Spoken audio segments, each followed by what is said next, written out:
I'm joined by Stephen Caldwell and Kevin Kilbane. The goalkeeping position is one of much debate as the World Cup gets ever closer.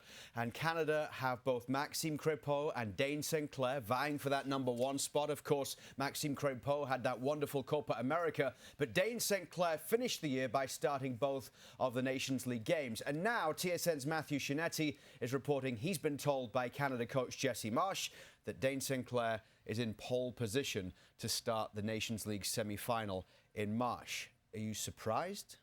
I'm surprised Jesse Marsch has came out with a statement like that. It's a little bit early for me to be saying who is in pole position, especially when both these guys have not played games in a few weeks. So, bold from Jesse Marsch. You know, there's not a lot of things that Jesse Marsch does without thinking about them first. So I'm pretty sure he's thought about this and there's a reason for it.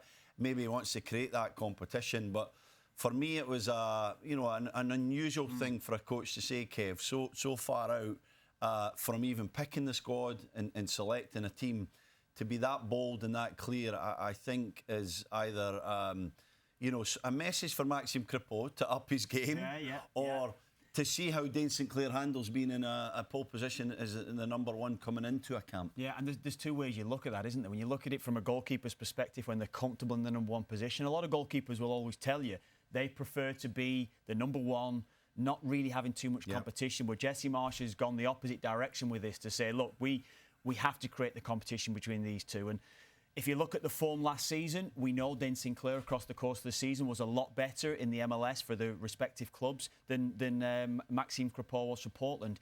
We thought potentially there could be a move on the horizon for Crepeau, that there may be something happening there that maybe push him forward where he can get a bit more credibility. But in saying that, if we're always going to come back to the point is, in who do we feel is the better #1 goalkeeper? You guys know what I feel. I'll always go with Crepeau on that one because I think he's a calmer goalkeeper.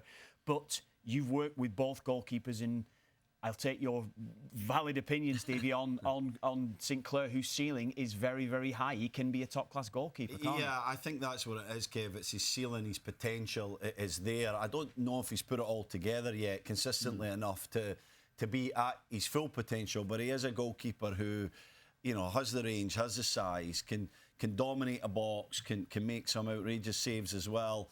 Pretty good with his feet. So he has a lot of parts to his game, I think, that make him potentially ahead of Maxime Crepeau. But on the other hand, Crepeau is that calming influence. He's a better leader, I would say. He's at a stage of his career where he's fought really hard to get in this position. He's done extremely well in a Canada top after waiting patiently so long behind Milan Borjan. So, to sort of rule him out at this point, I think is a little bit early. But two goalies pushing each other hard, I would say, and obviously the stakes are so high heading towards the home World Cup that it's going to be a huge battle. Jesse Marsch said pole position. He's not decided anything yet. Of course, the season has to still kick off in Major League Soccer. We talked to your former teammate, Phil Neville, who's the head coach of Portland, heading into the Whitecaps playoff game last year. And maybe it was a little bit of a surprise to us at that time that he went with another Canadian, James Pantemis, in goal for the biggest games that Portland had last season. And he basically said to us, look, he's not been as good, Maxime Crepeau, for Portland as he has been for Canada. Both of you have played the international game.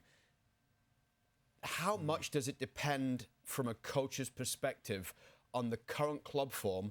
And we saw it a lot with Gareth Southgate as the England manager, still calling up players because they've done it for him at international level, even though they're not maybe playing at their best level for the club. So club and country, how much stock do you put into, well, Maxime Crepeau is great at Copa America. He therefore doesn't deserve to lose his spot with Canada. It's a great question, that one, Luke, because I think it's probably position specific. I think it's different for goalkeepers than it would be for outfield. A goalkeeper, as I said before, that would have always wanted to have been the main man. Yes, competition, I think, certainly helps them, but more so on the training field competition that's helped to push them on.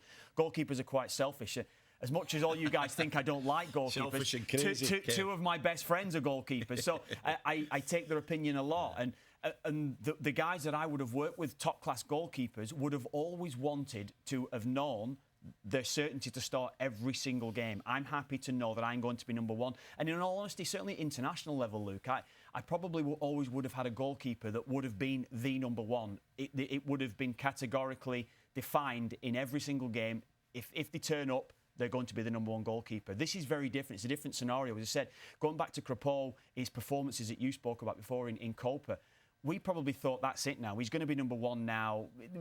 Barring an injury, he'll be number one now quite easily going into the next campaign or the World Cup campaign and the friendlies that we've got coming up. But that club form obviously matters to Jesse Marsch. That's the way that he's seen it. Dayne St finished the season brilliant with Minnesota. Of course, he came up big in a couple of the penalty shootouts as well. So he's obviously thinking that club form matters to him.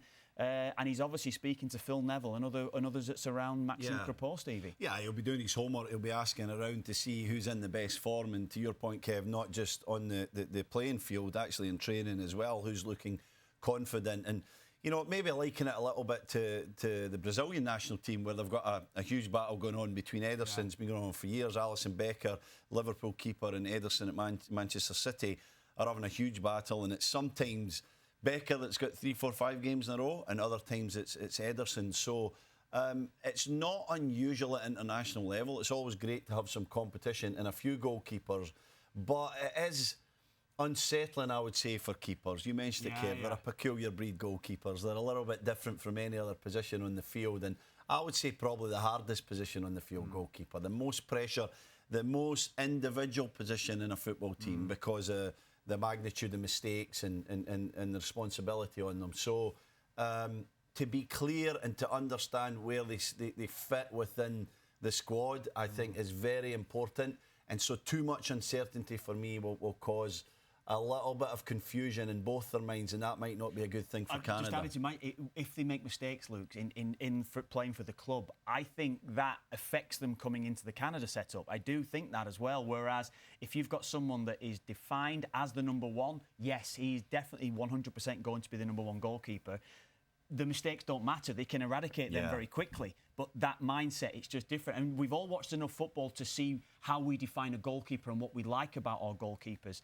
And for what I like in a goalkeeper, that's where Crepeau fits my billing. But I understand totally that Dayne St can come up big, real big with his ability in certain occasions. There are 4 games in Major League Soccer before the Nations League. So do you think that will play into Jesse Marsch's thinking in terms of who will start that first game in the semi-final? I think it will, and I think it has to play into his thinking. It's the best place to judge any player is on the field, and as they're coming back into the season, he'll be looking to see who's in the best form, who looks the most confident, who's the fittest. I know it's not exactly an important thing for a goalkeeper, but who looks sharp and ready to go at the start of that season. So more in terms of a tremendous game, I think will go down as a bit of a tick mark in terms of starting maybe the Nations League. And a high-profile error would be huge, Kev, wouldn't it? It would certainly affect Jesse Marsch's mindset. That's what I was saying. It will affect them, particularly at this moment, because we still have that uncertainty around both of them.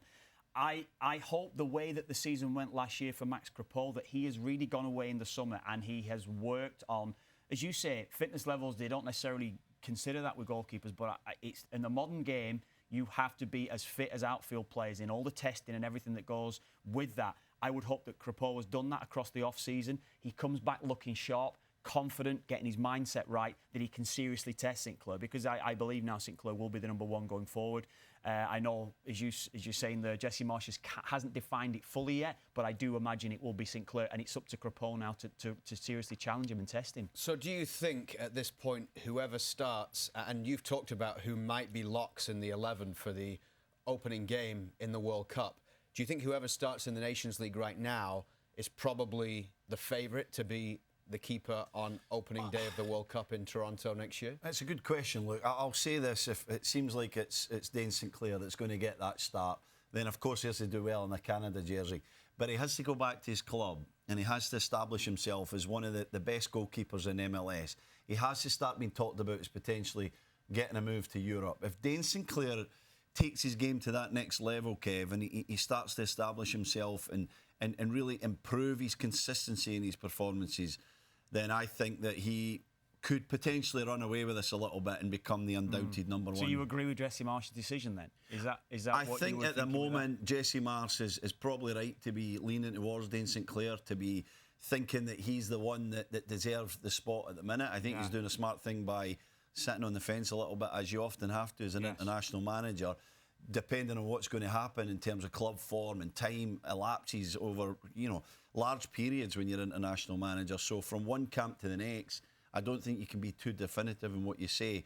But at the moment, there's no doubt in my mind that Dayne St deserves these starts in Nations League. Yeah, I think so. Certainly the way that the season finished. And I think, again, so many people that have coached him, that have worked with him, like yourself, and would constantly say about the potential of Dayne St, where he can go to. And if he can put that all-round game together, obviously he has the stature, obviously he has the technical ability, and he's just...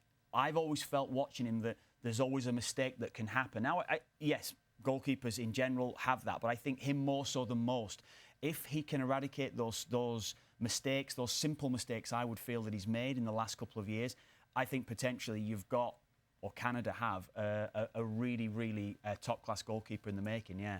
So, Stevie, you're agreeing with Jesse Marsch on Dayne St. You are a Maxime Crepeau. I'm probably a little bit, till I die. Maxime Crepeau till I die. A little bit like that, yeah, something like that. But no, I get the fact is last season that he did struggle. And no matter what goalkeepers feel, club form has to come into it at some stage. If you're not playing well for your club, it has to have a knock-on effect. He's had a disruptive couple of years with his club as well, when you think about the trades and the way that he's been moved around. So that rocks the confidence as well. Injury, yeah. And the injury Let's not forget, huge. the injury It was enormous. Yeah. To come back from that injury and do what he's done, especially at Copa America, where he was outstanding, is a great achievement. And it's an indication of what kind of lad he is, what kind of professional he is, and how strong he can be. Well, guess what? He's got to go again. He's got to find another level now. So it's a great test for Maxime Crepeau.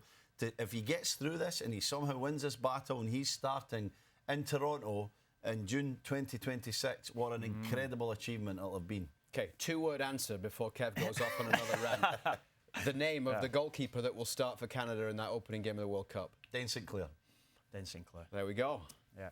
Consensus of opinion between Stephen Caldwell and Kevin Kilbane. But I'm sure we'll talk a lot more about the goalkeeper battle for Canada over the course of the coming months.